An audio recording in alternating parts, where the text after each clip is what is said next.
మంగళగిరిలో తీవ్ర కలకలం రేపిన ఘటన ఒకటి చోటు చేసుకుంది. టీవీ సౌండ్ తగ్గించమని చెప్పినందుకు ఓ భార్య క్షణికావేశంలో భర్తను కత్తితో పొడిచి హత్య చేసింది. ఈ దారుణ ఘటన స్థానికంగా విషాదం నింపింది. పోలీసులు తెలిపిన వివరాల ప్రకారం మంగళగిరిలోని టిడ్కో గృహ సముదాయంలో మొహమ్మద్ క్రాంతి దంపతులు నివసిస్తున్నారు. ఏడాది క్రితం వీరు ప్రేమ వివాహం చేసుకున్నారు.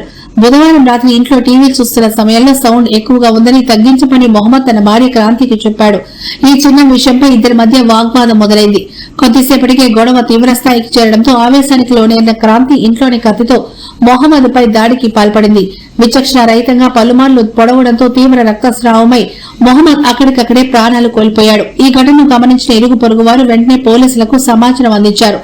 ఘటనా స్థలానికి చేరుకుని పోలీసులు ఇప్పటికే మృతి చెందిన మొహమ్మద్ ను గుర్తించారు. నిందితురాలు క్రాంతి అదుపులోకి తీసుకుని కేసు నమోదు చేసి దర్యాప్తు చేస్తున్నారు. కేవలం టీవీ సౌండ్ విషయంలో తలెత్తిన వివాదం హత్యకు దారితీయడం స్థానికులకు తీవ్ర దిగ్భ్రాంతిని గురిచేసింది. నిత్యం రాజకీయాలు, ప్రభుత్వ కార్యక్రమాలు, నియోజకవర్గ సమస్యలతో సతమతం.